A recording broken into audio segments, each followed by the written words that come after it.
Hey guys, and welcome to the channel. Today we're talking about Starfield. I've noticed uptick in subs lately, so we're a pretty small channel, not real big by any means, but I've kind of like doubled my sub count in the last few weeks, and I'm hoping some of you guys are listening that followed us, and I just want to say thank you. So today's topic of the day comes from a post on Reddit, and I like to exist in this community. I've been in this community years before the Starfield game even launched, but I still continue to exist in there. I love the conversation, I love the dialogue. If you guys have any comments regarding the content we're about to talk about, please feel free to chime in. I'd love to talk to you as well. But topic of the day: hey, I'm new to the game. Is there any tips for a newbie? He says around level 10, and he's just looking for things to do in Starfield. So, usually I would go on a rant first, but on this particular video, I think it kind of makes sense. I'm just going to straight to the comment section because I have a feeling they're going to have a lot of the same ideas that I would have from my pro Starfield group out there. So we're going to go straight to it. One commenter said, if you can get to Aquila City and do the Freestar Rangers quest line, you get a pretty awesome ship. I love this comment. So that's some great advice. If you're into playing the good guy, the Freestar Rangers, pretty fun quest line. A little interesting. You also get to go to Hope Town and some things like that, which is nice. But at the end, you're right, you get the Star Eagle, which is arguably one of the better ships I ever found in the game, and I'm sure the comment section is going to blow up on me a little bit on that, like Stronghold and some other ones. But I'm really like a ship builder. I think the best ships you can have, you can just build these ships, and maybe someday I'll do a tutorial on that. But the Star Eagle is a pretty good ship, and you can get it really early game. And I would highly recommend, if you're just looking to get a jump start, get a second ship to start playing with. Do the Freestar Rangers quest for sure. Star Eagle is a wonderful reward. Another one said, do the main quest up to the point where you get access to the star station called the Eye, an NPC there called Vladimir, and Vladimir will allow you to do survey data quest. So yeah, this is another fun thing to do. So it kind of depends on your playthrough. So if you're like big into exploring and going to different planets and scanning and learning more about things on planets, then yeah, I would totally go talk to Vladimir and start those survey quests, because to their point, then you can go to planets, you can hit up the POIs, you can get into some combat, you can get some loot, prioritize grabbing guns and ammo. Ammo is weightless, and guns are basically your best pound for your buck when it comes to weight versus price. So like grab every gun off of every enemy, store them on your ship, and then sell them to either other ships you find in space or sell them to vendors in cities. And that's a great way to make money. But on top of that, while you're doing that, you could also be doing survey data. And depending on the planet and the complexity of the planet and like how much stuff they have on that particular planet, some of those planets can be pretty lucrative on the survey data as well. Next comment says, talk to people, do quest, real ones, not the bounty board shit, and don't worry too much about making wrong choice. Oh, he also mentions the Mantis quest. Mantis quest is another one. So the Mantis quest also gets you a ship called the Razorleaf.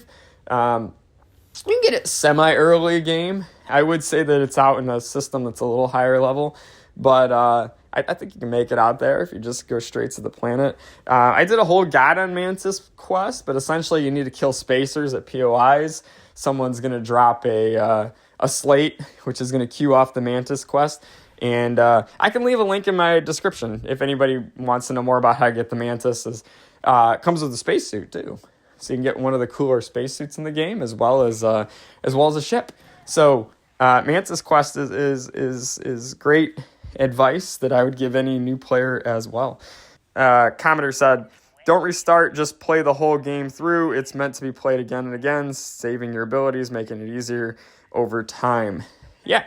It goes both ways. So if you're really into leveling and having like really great skill trees and really great gear and things like that, I would totally agree.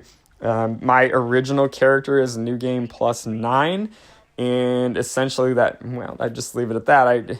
There's a New Game Plus option within the game. I won't say much more than that. They kind of tied it into the story, which is cool. But yeah, you don't really have to worry about like, I made a wrong decision, I'm going to start a whole new game.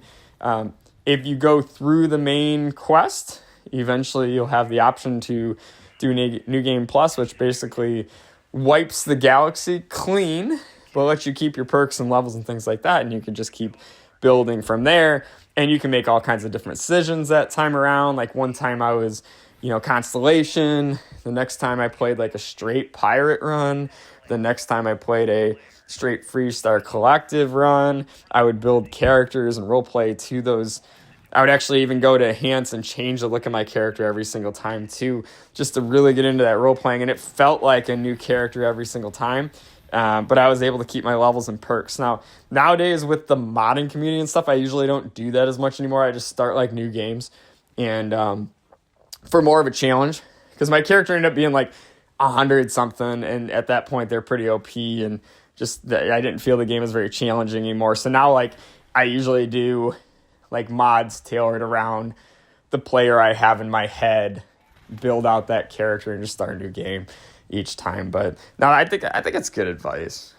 Let me see. Another commenter said, what did you do when you played Fallout 4 for the first time? For me, the fun in Bethesda games comes from not knowing ideally what to do, but knowing I have the freedom to do anything, even if it's not perfect.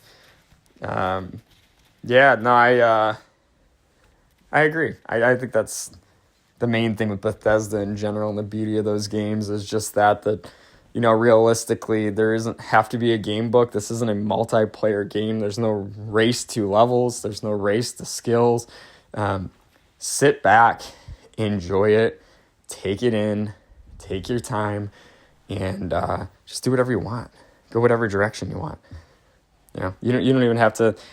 Most of my playthroughs now, like I, do that little tutorial when I'm not using a mod to skip it, and then as soon as I introduce myself to Constellation to kind of unlock stuff, then I usually just don't do anything else Constellation. I just go off on my own, do my own thing, make my own destiny. And that's what's really cool about Bethesda games in general. So, yeah, don't rush it.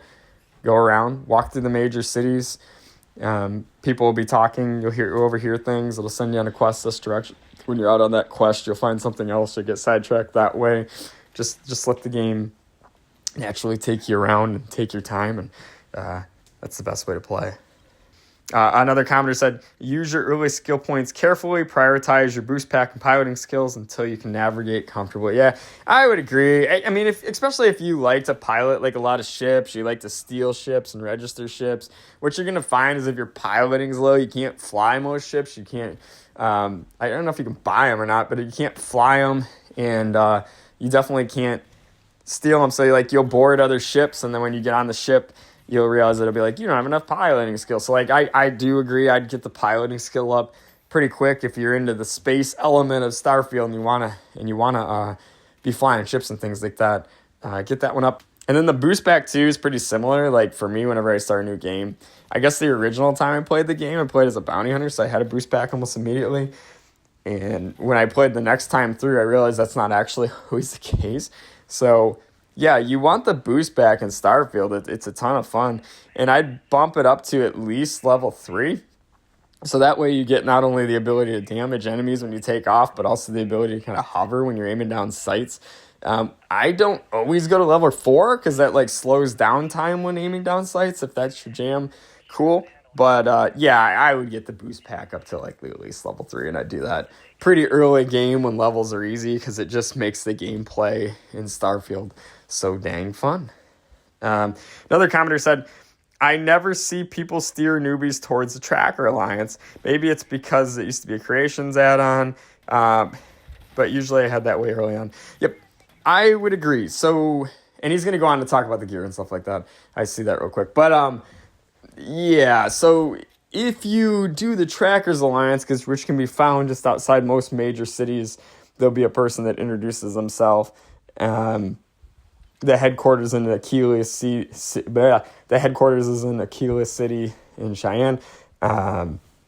This is a great way because you can earn special currency that you can buy like legendary and epic type of weapons with, which is really useful.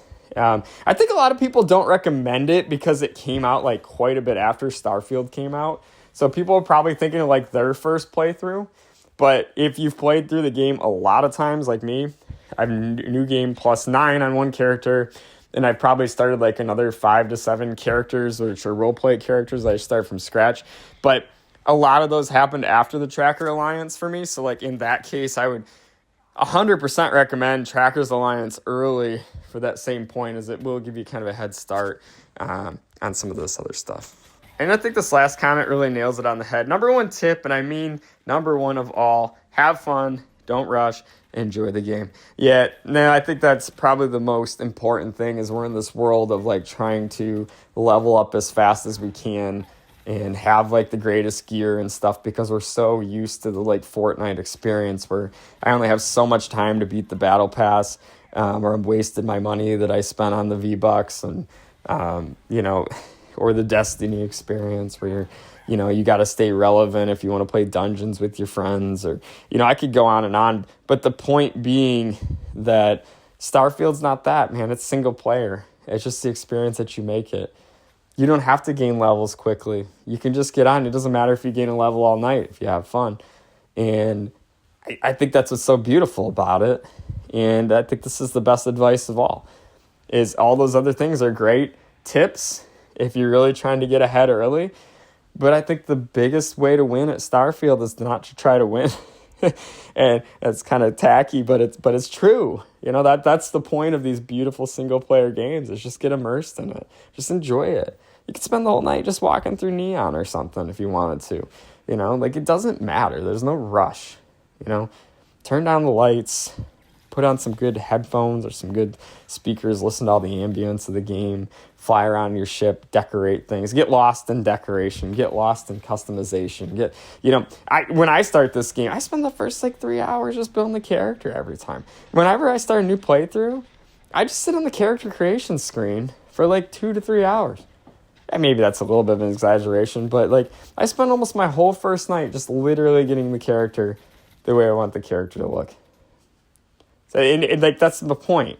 There's no rush. So just enjoy the game, take your time, let it pull you in every direction you can. I encourage players too. Here'd be my advice. My advice is do not just run the main quest line. My advice would be, every time you end up somewhere, go a little slower. Maybe don't even run. Go a little slower.